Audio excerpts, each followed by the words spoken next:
보스완에 오신 것을 환영합니다. 이곳은 아프리카에서 가장 야성적인 나라로 눈부신 다이아몬드와 숨막히는 사파리뿐 아니라 전 세계를 놀라게 하는 대담한 전통으로도 잘 알려져 있습니다. 이곳에서는 여성이 결혼하기 전 마음이 끌리는 사람과 자유롭게 사랑과 육체적 친밀함을 경험하도록 장려합니다. 많은 남성들에게 보스와나는 로맨스의 낙원처럼 보일지도 모릅니다. 그러나 이 흥미로운 전통 뒤에는 잘 알려지지 않은 차가운 비밀이 숨어 있습니다. 무엇이 이 공동체로 하여금 이렇게 대담한 삶의 방식을 지켜가게 만드는 걸까요? 정말로 어떤 이들이 상상하는 낙원일까요? 아니면 드러나지 않은 어두운 진실을 품고 있는 걸까요? 놀라운 이야기를 파헤칠 준비가 되셨나요? 오늘 영상에서 그 모든 것을 함께 풀어가 보겠습니다. 13번. 쿵족. 여성이 스스로 짝을 선택하는 공동체. 보스와나의 풍부한 문화는 놀라움으로 가득 차 있습니다. 그 중에서도 특히 흥미로운 전통을 지닌 공동체가 바로 쿵족입니다. 아프리카에서 가장 오래된 부족 가운데 하나인 쿵족은 독특한 삶의 방식으로 잘 알려져 있습니다. 만약 개인의 자유가 현대 서구 사회의 개념이라고 생각한다면 쿵족 여성들이 당신의 생각을 바꿔줄지도 모릅니다. 이곳에서는 여성들이 결혼 전부터 오랫동안 자신의 몸을 탐구하고 남성과 여성 모두와 관계를 맺으며 사랑과 관계의 의미를 배워왔습니다. 그들에게 이는 반항적이거나 특이한 일이 아니라 성장 과정에서 자연스럽게 겪는 한 부분일 뿐입니다. 쿵족 공동체에서는 여성들 간의 친밀한 관계 역시 당연하게 여겨집니다. 이는 신뢰와 독립심, 존중을 쌓는 자연스러운 방식으로 이해됩니다. 많은 문화권이 엄격한 규범을 강요하는 것과 달리 쿵족은 탐구와 경험을 개인의 성장을 위한 핵심 요소로 여기고 있습니다. 서둘러 결혼을 택하기보다 여성들은 충분한 시간을 가지고 자신을 알아가며 진정으로 소중한 관계를 만들어갑니다. 이는 마치 끝이 정해지지 않은 삶의 과정과 같아서 배움은 오직 실제 경험 속에서 얻어지는 것입니다. 쿵족 여성들 사이에서 맺어지는 친밀한 관계는 동의, 자기 존중, 감정적 연결에 관한 중요한 배움의 장이 됩니다. 이 과정을 통해 소녀들은 자신의 경계를 이해하고 필요할 때는 아니오라고 말하는 법을 익히며 타인과 깊은 유대감을 쌓아갑니다.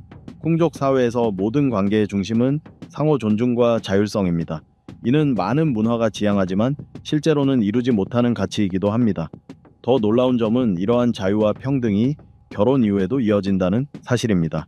쿵족 여성들은 가정을 꾸린 뒤에도 여전히 자신의 삶에 대한 발언권을 갖습니다. 엄격한 규칙에 얽매이지 않고 배우자와의 합의가 있다면 결혼 바깥에서도 개인적 성장을 추구할 수 있습니다. 이는 방종이나 문란함을 뜻하는 것이 아닙니다. 오히려 공동체가 개인의 자유를 존중하며 누구나 한 사람으로서 또 동반자로서 성장할 수 있는 공간이 필요하다는 것을 깊이 이해하고 있다는 증거입니다. 12번. 하루에 고작 2시간만 일하기. 대부분의 사람들이 하루 8시간, 때로는 그 이상을 일터에서 보내는 동안 보츠와나의 쿵족은 하루에 단 2시간 정도만 일을 합니다. 네, 잘 들으셨습니다.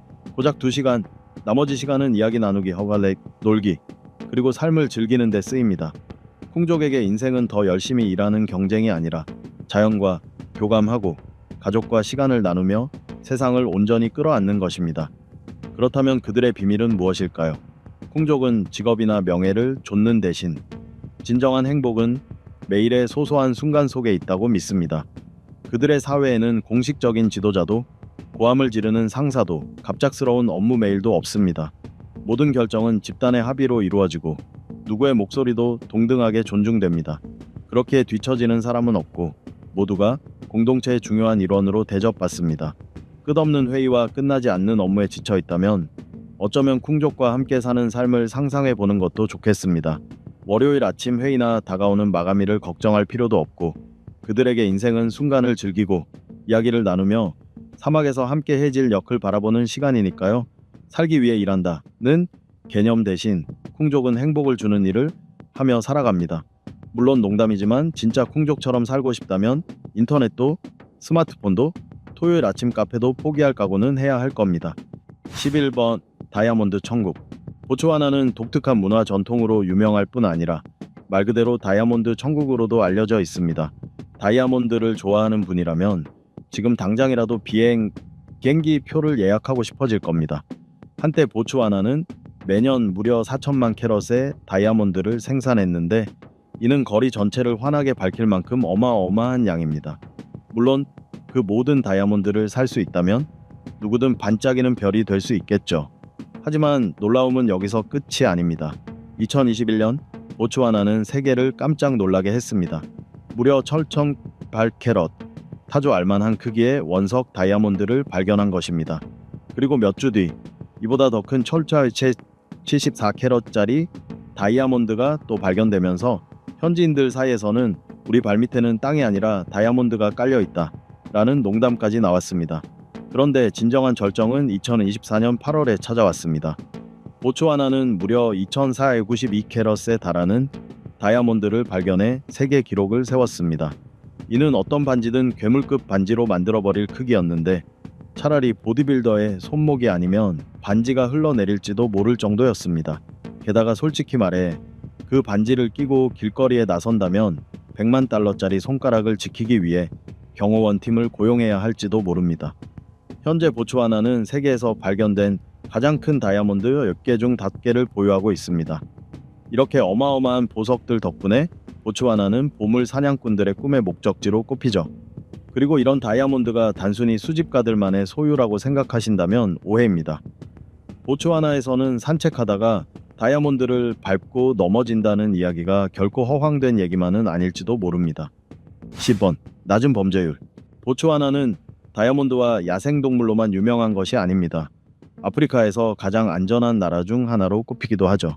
특히 주변의 많은 나라들이 범죄와 사회 불안정으로 어려움을 겪고 있다는 점을 생각하면 더욱 놀라운 사실입니다. 보츠와나에서는 낮이든 밤이든 거리에서 안전에 대해 끊임없이 걱정하지 않고 자유롭게 걸을 수 있습니다. 현지 시장을 둘러보고 기념품을 사고 길거리 음식을 즐겨도 위협을 느낄 일이 거의 없습니다. 특히 아프리카를 처음 방문하는 여행자에게는 큰 장점이 되죠. 이 안전함의 큰 이유 중 하나는 바로 현지인의 따뜻한 환대와 친절한 성품입니다. 수도뿐만 아니라 오카방고 델타나 칼라하리 사막 같은 외진 지역에서도 현지인들은 늘 여행객들을 기꺼이 도와줍니다. 환한 미소로 맞이해주고 관광 지도에는 없는 숨겨진 명소까지 알려주는 경우도 흔합니다. 보츠와나의 경찰 또한 정중하고 전문적이기로 유명합니다. 단순히 치안을 유지하는 데 그치지 않고 관광객을 돕는 일에도 적극적입니다. 딱딱하거나 차가운 태도 대신 친근한 미소와 진심 어린 도움을 받을 수 있죠. 다른 나라에서 경찰 때문에 오히려 더 긴장될 때가 있는 것과는 확연히 다른 모습입니다. 9번. 마디카디 소금 평원. 여러분은 아마 영화화 속에서 광활한 소금 사막을 본 적이 있을 겁니다. 그런데 보츠와나의 마디카디 소금 평원은 너무도 아름다워 마치 달 표면 위에 서 있는 듯한 착각을 불러일으킵니다. 무려 1만 2천 제곱킬로미터에 걸쳐 펼쳐진 이곳은 세계에서 가장 큰 소금 평원 중 하나입니다. 몇 시간이고 걸어도 눈에 띄는 지형지물 하나 없고 끝없이 이어지는 눈부신 하얀 땅이 수평선까지 이어져 있죠. 풍경이 워낙 초현실적이라 세계적인 가수 테일러 스위프트가 뮤직비디오 촬영지로 선택했을 정도입니다. 꿈결 같은 장면은 수백만 명의 시청자들을 단숨에 매료시켰습니다.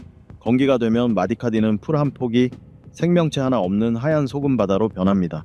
그 한가운데 서 있으면 소리조차 사라진 듯 고요 속에 다른 세계로 온 듯한 기분이 들죠. 하지만 이 침묵에 속아서는 안 됩니다. 우기가 시작되면 마디카디는 거대한 내륙 호수로 변신합니다. 마치 마법처럼 수많은 홍학대가 하늘에서 날아와 장관을 이루죠. 어느 날 아침 마디카디 한가운데에서 눈을 떴을 때 반짝이는 호수 위로 수천 마리 홍학이 태양 아래에서 유영하는 장면을 본다면 그저 말없이 서서 그 광경에 넋을 잃고 말 겁니다. 홍학만 오는 것이 아닙니다. 비가 내리면 영양대, 얼룩말, 철새들까지 이곳으로 몰려듭니다. 텅 비어있던 소금 평원은 순식간에 활기 넘치는 자연의 시장으로 변모하죠. 아프리카에서 볼 수 있는 가장 극적인 계절의 변화 중 하나로 눈부신 소금 바다에서 풍요로운 생명의 땅으로 바뀌는 순간을 직접 목격할 수 있습니다. 그리고 혹시 사람들이 몰려드는 관광지가 아닐까 걱정된다면 안심하셔도 됩니다. 마디카디는 지구에서 가장 외딴 장소 중 하나이기 때문에 이곳의 고요를 깨뜨리는 건 오직 홍학들의 울음소리와 소금, 크러스트 위를 걷는 여러분의 발자국 소리뿐일 겁니다. 8번. 보츠와나의 음식 문화. 보츠와나의 음식은 단순히 요리를 의미하는 것이 아닙니다. 그 속에는 나라의 문화와 역사가 담겨 있으며 전통이 깃들어 있습니다. 현지에서 나는 신선한 재료와 전통적인 조리법이 어우러져 깊고 풍부한 맛을 내며 그 음식은 마치 집에 온 듯한 따뜻함을 전해줍니다. 보츠와나의 음식 문화의 중심에는 세스와라는 요리가 있습니다. 보츠와나를 방문한다면 반드시 맛봐야 할 음식이지요. 소고기나 염소고기를 소금만 살짝 넣어 천천히 푹 끓여내는 이 요리는 단순하지만 믿기 어려울 정도로 깊은 맛을 냅니다. 고기가 부드럽게 익으면 손으로 두들겨 실처럼 찢어지도록 만드는데 이 특별한 질감이 바로 세스와의 매력입니다. 보통 옥수수로 만든 걸쭉한 죽인 팝과 함께 곁들여 먹는데 풍성하고 진한 고기의 맛과 담백하고 편안한 팝의 맛이 어우러져 요리의 깊은 풍미를 더욱 잘 느낄 수 있습니다. 세스와는 평범한 식사가 아니라 특별한 자리를 빛내는 별 같은 존재입니다. 축제나 결혼식, 대가족이 모이는 자리에서 빠지지 않고 등장하지요. 전통적으로는 마을 사람들이 큰 무소에 솥에 고기를 넣고 장작불에 천천히 끓이며 마을 전체가 고소한 고기 냄새로 가득 차게 됩니다. 세수와를 맛볼 때는 보츠와나의 전통 음료인 생강 맥주도 함께 즐겨보세요. 달콤하면서도 알싸한 생강향이 진한 스튜와 완벽하게 어울려 단순히 맛있는 음식을 넘어서 마음까지 든든해지는 경험을 선사합니다. 세수와를 맛보지 않고는 보츠와나를 제대로 경험했다고 할 수 없습니다. 단순한 요리가 아니라 집밥 같은 따뜻한 정을 담은 음식. 아프리카 한가운데에서 가족과 식사를 함께 나누는 듯한 포근함을 느끼게 해줍니다. 영양도 풍부하고 맛도 깊으며 현지 사람들의 사랑과 전통이 고스란히 담긴 특별한 한 끼가 될 것입니다. 혹시 애벌레가 맛있는 요리가 될 수 있다고 상상해 보신 적 있나요? 보츠와나에서는 모판의 벌레가 단순한 먹거리를 넘어 전통 음식의 중요한 일부로 자리 잡고 있습니다. 칼라하리 사막에 자생하는 모판에 나무에서 채취한 이 애벌레는 깨끗이 손질한 뒤 말리거나 바삭하게 튀겨 먹습니다. 보츠와나의 음식 문화는 그들의 문화만큼이나 다채롭고 풍성합니다. 한 끼 식사마다 자연과 맺은 깊은 연결을 보여주며 땅과 사람의 이야기를 담고 있습니다. 전통 요리부터 독특한 현지 별미까지 보츠와나의 음식은 단순한 식사가 아니라 잊을 수 없는 문화적 경험이 됩니다. 7번 보츠와나의 문화. 보츠와나가 단지 장엄한 자연 경관, 야생 동물, 그리고 눈부신 다이아몬드로만 유명하다고 생각했다면 다시 생각해 보셔야 합니다. 이 나라는 고대의 전통과 현대적인 발전이 조화를 이루며 독특한 문화적 정체성을 만들어가고 있습니다. 보츠와나 인구의 대부분을 차지하는 츠와나족은 나라의 문화를 형성하는 데 중심적인 역할을 해왔습니다. 만약 츠와나족 마을을 방문한다면 그들의 따뜻함과 공동체 정신에 바로 감동하게 될 것입니다. 주민들은 환한 미소와 함께 정겨운 두멜랑이라는 인사로 반겨주는데 이는 츠와나어로 안녕하세요라는 뜻입니다. 이 순간 당신은 마치 오랜 친구처럼 가족의 일원으로 맞이되는 느낌을 받을 것입니다. 츠와나 문화의 특별함은 공동체의 유대와 화합을 중시한다는 점에 있습니다. 츠와나족의 유명한 속담 가운데 모토케 모토카 바토바 방웨라는 말이 있습니다. 이는 사람은 다른 사람 덕분에 사람이 된다 라는 뜻으로 사회적 연결, 상호 지원, 그리고 공동체적 행복을 중시하는 그들의 가치를 잘 보여줍니다. 보츠와나에서는 아무도 소외되지 않으며 모두가 강하고 조화로운 공동체를 만드는 중요한 역할을 담당합니다. 츠와나 문화는 활기찬 축제와 신나는 음악으로도 풍성합니다. 그중 가장 큰 축제 중 하나는 추수철에 열리는 디카펠라입니다. 이 시기에는 마을 전체가 함께 모여 풍성한 수확을 축하하며 전통춤과 노래, 그리고 밤늦도록 이어지는 축제를 즐깁니다. 여성들이 손뼉을 치며 장단을 맞추고 남성들이 북을 두드리며 아이들이 웃으며 뛰노는 모습은 어디에서도 경험하기 힘든 특별한 광경입니다. 디카펠라 축제에 운 좋게 참여하게 된다면 츠와나 춤을 꼭 경험해 보세요. 빠른 발놀림과 활기찬 동작, 그리고 리듬감이 가득한 이 전통춤은 보는 것만으로도 흥겹습니다. 춤을 잘 추지 못해도 걱정할 필요가 없습니다. 현지인들은 당신이 함께 어울려 춤추는 모습을 보며 환호하고 기꺼이 동작을 알려주며 이끌어줄 것입니다. 이 춤의 진정한 의미는 함께하는 기쁨과 문화를 나누는 데 있기 때문입니다. 물론 축제에 음식이 빠질 수는 없습니다. 앞서 언급한 세스와는 오랜 시간 천천히 끓여낸 부드럽고 진한 소고기 스튜로 옥수수죽이나 밥과 함께 내어집니다. 이 요리는 보츠와나 사람들의 따뜻한 환대와 정겨운 마음을 그대로 담고 있습니다. 만약 츠와나 가정에 식사 초대를 받는다면 그것은 큰 영광으로 받아들이셔야 합니다. 그들은 그렇게 존중과 환대를 표현하기 때문입니다. 6번. 오카방고 삼각주. 보츠와나에는 유네스코 세계문화유산으로 지정된 경이로운 자연의 보고 오카방고 삼각주가 있습니다. 이곳은 단연 지구에서 가장 장엄한 풍경 중 하나라 할 수 있습니다. 바다로 흘러가야 할 오카방고 강이 칼라하리 사막 한가운데에서 멈추며 메마른 땅을 푸른 오아시스로 바꾸어 놓는 곳을 상상해 보세요. 해마다 강물이 범람해 삼각주는 미로처럼 얽힌 수로와 습지, 작은 섬들로 가득 차게 됩니다. 그곳은 자연이 아직 본래의 모습을 간직하고 있는 곳으로 어떤 동물원에서도 결코 볼 수 없는 장면을 직접 마주할 수 있습니다. 이른 아침, 한 그루의 나무 줄기를 통째로 파서 만든 특별한 배인 모코로에 올라 잔잔한 물 위를 미끄러지듯 지나가는 모습을 떠올려 보세요. 그 물길을 따라 거대한 코끼리들이 강을 건너며 사막의 더위를 식히는 장면을 보고 멀리 초원에서는 사자 무리가 조용히 사냥을 준비합니다. 얼룩말 무리는 평화롭게 풀을 뜯으며 살아있는 야생의 풍경이 한 폭의 그림처럼 눈앞에 펼쳐집니다. 모코로 여행은 단순한 관광 체험이 아니라 자연과 하나 되어 느린 삶의 리듬에 몸을 맡기는 특별한 경험입니다. 수령꽃이 가득 핀 습지를 지나며 나무 사이에서 울려 퍼지는 새들의 노랫소리를 듣고 흙내음 가득한 바람을 느낄 수 있습니다. 때로는 거대한 하마가 물 위로 고개를 내밀기도 하고 강가에는 눈을 부릅뜬 채 먹잇감을 노리는 악어가 보일 수도 있습니다. 하지만 걱정하지 마세요. 경험 많은 현지 가이드가 이 무서운 이웃들을 안전하게 다루는 방법을 잘 알고 있으니까요. 오카방고 삼각주를 여행할 때 카메라는 필수겠지만 어떤 사진도 이곳의 진정한 아름다움을 온전히 담을 수는 없습니다. 물속에 잠긴 코끼리 무리, 나무 사이로 고개를 내미는 기린떼, 이 모든 풍경은 카메라 렌즈가 다 담아내지 못하는 광경입니다.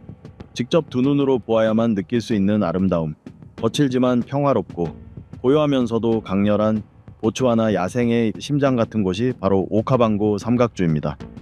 5번. 아프리카에서 가장 빠르게 성장하는 경제 중 하나.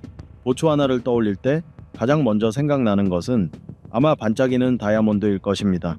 그럴 만도 한 것이 보츠와나는 세계 최대 다이아몬드 생산국 중 하나이며 이 산업은 나라 전체 수출의 약 70%를 차지합니다.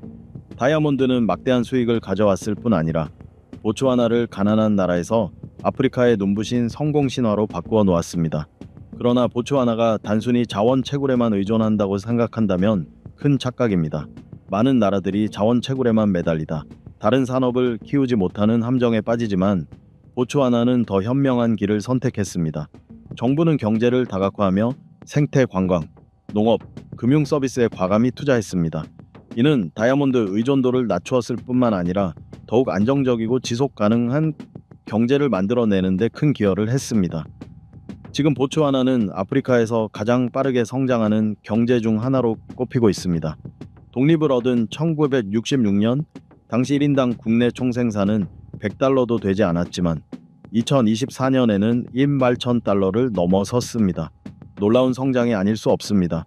오늘날 보츠와나를 방문하면 끝없는 사막이나 전통 부족 마을만 보게 되는 것이 아닙니다. 현대적인 쇼핑몰, 최고급 호텔, 그리고 세계 수준의 요리를 선보이는 국제적인 레스토랑도 만날 수 있습니다. 배낭여행을 계획하고 갔다가도 눈앞에 펼쳐진 고급스러운 매장과 상품들을 보고 있으면 잠시 사치스러운 경험을 즐기고 싶어질지도 모릅니다. 지금의 보츠와나는 손대지 않는 자연과 번영하는 현대 경제가 아름답게 어우러진 나라입니다.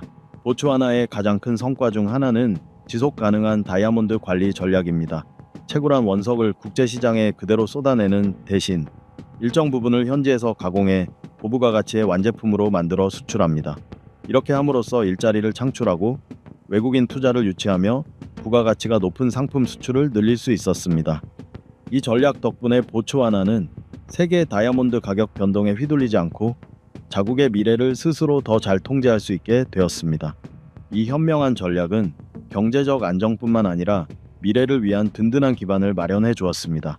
다이아몬드는 영원하지 않지만 그로부터 얻은 번영을 현명하게 투자한다면 오래도록 유지할 수 있다는 사실을 보츠와나는 보여주었습니다.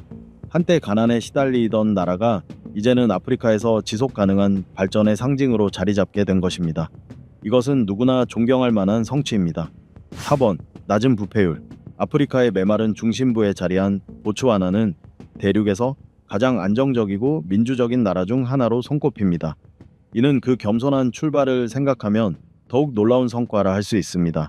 1966년 독립 당시 보츠와나는 사실상 눈에 띌 만한 자원이 거의 없었고 끝없는 사막과 고립된 상황만이 전부였습니다. 그러나 오늘날 보츠와나는 정치적 안정성과 투명한 통치로 잘 알려진 아프리카의 빛나는 별로 성장했습니다. 특히 창립 이후 단 한 번도 쿠데타나 내전을 겪지 않았다는 점은 분쟁과 불안정으로 흔히 고통받는 이 지역에서 극히 드문 사례라 할 수 있습니다. 그렇다면 보츠와나가 특별한 이유는 무엇일까요? 그 비밀은 정부의 강력한 투명성 유지, 인권 존중, 그리고 정기적인 자유선거에 대한 철저한 의지에 있습니다. 보츠와나 정부는 단순히 말로만 하는 것이 아니라 실제로 실천해 왔습니다. 이를 잘 보여주는 사례가 국제투명성 기구가 발표한 2023년 부패인식지수입니다. 보츠와나는 세계에서 부패가 가장 적은 상위 30개국 안에 이름을 올렸으며 이는 수많은 선진국보다도 뛰어난 성과입니다. 이 나라의 부패 수준은 워낙 낮아 만약 누군가가 공무원에게 뇌물을 건네려 한다면 아마도 대체 왜 그런 일을 하는 거죠? 라는 의아한 눈빛과 함께 단호한 거절을 당할지도 모릅니다. 이 같은 투명성과 훌륭한 통치는 현지 사회의 신뢰를 쌓을 뿐 아니라 국제 투자자들을 끌어들이는 힘이 됩니다. 보츠와나는 자연 자원에만 의존하지 않고 장점을 현명하게 활용해 다각적이고 지속 가능한 경제를 구축했습니다. 많은 아프리카 국가들이 만연한 부패와 관리 부실로 어려움을 겪는 반면 보츠와나는 나이지리아 석유, 콩고 희귀 광물처럼 자원이 풍부하면서도 오히려 발전의 걸림돌이 되는 이른바 자원의 저주를 피할 수 있었습니다.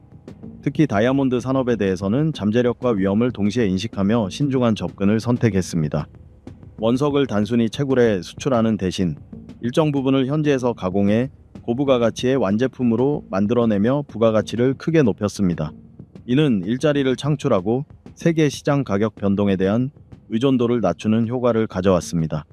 따라서 보츠와나의 성공 이야기를 보고 싶다면 반짝이는 다이아몬드만 바라볼 것이 아니라 그 번영을 어떻게 구축하고 유지해 왔는지 살펴봐야 합니다.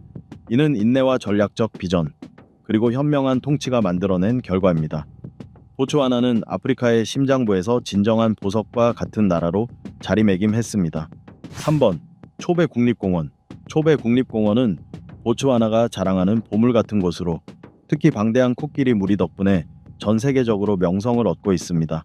단순한 국립공원이 아니라 아프리카에서 코끼리가 가장 많이 서식하는 곳으로 약 13만 마리의 코끼리들이 자유롭게 이 지역을 누비고 있습니다.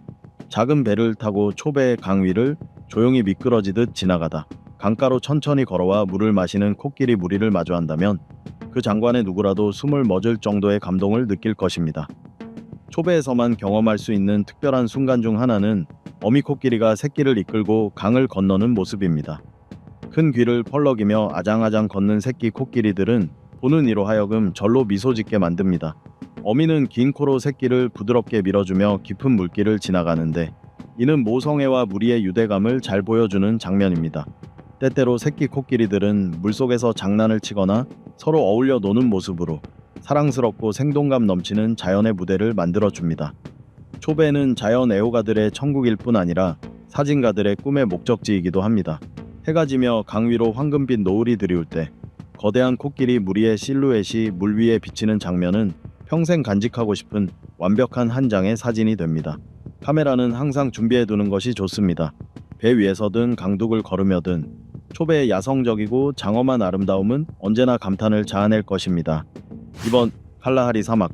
사막이라고 하면 끝없이 펼쳐진 금빛 모래, 언덕과 뜨거운 열기를 떠올리기 쉽습니다. 그러나 보츠와나의 칼라하리 사막은 그런 고정관념을 깨뜨리는 놀라운 풍경을 보여줍니다. 일반적인 메마른 사막과 달리 칼라하리는 매년 적당한 양의 비를 받아 우기가 되면 울창한 초원과 푸른 식생으로 변신합니다. 이름은 사막이지만 이곳은 계절마다 생명이 살아 숨쉬는 특별한 공간이 되는 것입니다. 이 신비로운 변화 덕분에 칼라하리는 수많은 야생 동물들의 이상적인 서식지가 됩니다. 그러나 이곳의 진정한 주인공은 아프리카에서 가장 오래된 공동체 중 하나인 산 사람들입니다. 부시맨이라고도 불리는 산 사람들은 수천 년 동안 칼라하리에서 살아온 숙련된 사냥꾼이자 채집가입니다. 그들을 직접 만나고 배운다는 것은 인간이 어떻게 지구상에서 가장 혹독한 환경 속에서도 살아남을 수 있는지를 깊이 이해할 수 있는 특별한 경험이 됩니다. 산 사람들은 모래 위의 흔적을 읽고 동물의 발자국을 따라가 먹잇감을 추적하는 방법을 보여줍니다. 또한 식물에서 귀한 물을 얻는 법, 먹을 수 있는 식물을 구별하는 법 등 자연에 대한 놀라운 지식을 가지고 있습니다. 그들이 모래 속을 파서 물을 찾거나 나무 뿌리에서 수분을 뽑아내는 모습은 경이롭기까지 합니다. 이런 생존 기술은 대대로 전해져 내려와 우리가 상상하기 어려운 땅에서 그들이 삶을 이어가도록 해주었습니다. 1번 보츠와나의 초대 대통령 세레체 카마는 차나 왕족 가문에서 태어나 특권과 권력을 누리며 편안한 삶을 살 수도 있었습니다. 그러나 그는 전혀 다른 길을 선택했습니다. 그 선택은 영국 여성 루스 윌리엄스와의 결혼이었습니다. 당시로서는 정치적으로 큰 파장을 불러온 결정이었죠. 세레체 카마와 루스 윌리엄스의 사랑 이야기는 평범하지 않았습니다. 카마가 영국에서 법학을 공부하던 시절 두 사람은 만나자마자 빠르게 사랑에 빠졌습니다. 하지만 당시 사회에서 흑인 남성과 백인 여성의 결혼은 용납되지 않았습니다. 남아프리카의 아파르트헤이트 정권의 압력 속에서 영국 정부는 이들의 결혼을 강하게 반대했고 심지어 카마는 지도자 자리에서 물러나야 했으며 한동안 보츠와나로 돌아오는 것조차 금지당했습니다. 그러나 세레체 카마와 루스 윌리엄스는 압력에 굴하지 않았습니다. 그들은 끝까지 사랑을 지켰고 결국 반대 세력을 이겨냈습니다. 이들의 결혼은 인종평등의 상징이 되었고 피부색으로 나뉘지 않는 세상을 향한 염원을 보여주었습니다. 카마가 보츠와나로 돌아왔을 때 그는 아내뿐 아니라 나라의 미래를 향한 새로운 비전도 함께 가져왔습니다. 그의 지도 아래 보츠와나는 독립 당시 아프리카에서 가장 가난한 나라 중 하나였지만 대륙에서 가장 빠르게 성장하는 경제로 탈바꿈했습니다. 그는 인종차별 없는 정책을 추진하고 교육과 의료에 투자를 아끼지 않았으며 무엇보다도 지속 가능한 민주주의의 토대를 다졌습니다. 많은 아프리카 국가들이 내전과 독재로 흔들리던 시기에 카마는 자유선거를 꾸준히 실시하며 모든 국민의 권리를 보장했습니다. 오늘날 보츠와나는 야생동물을 사랑하고 특별한 여행을 원하는 이들에게 최고의 목적지로 꼽힙니다. 안정적인 정치, 철저한 자연보호 정책, 그리고 따뜻한 국민성 덕분에 이 나라는 전 세계 여행자들의 발길을 계속 이끌고 있습니다. 이 영상이 흥미로우셨다면 앞으로 더 많은 매혹적인 여행지를 소개해드릴 예정이니 좋아요와 구독, 알림 설정을 꼭 눌러주세요. 다음 영상에서 뵙겠습니다.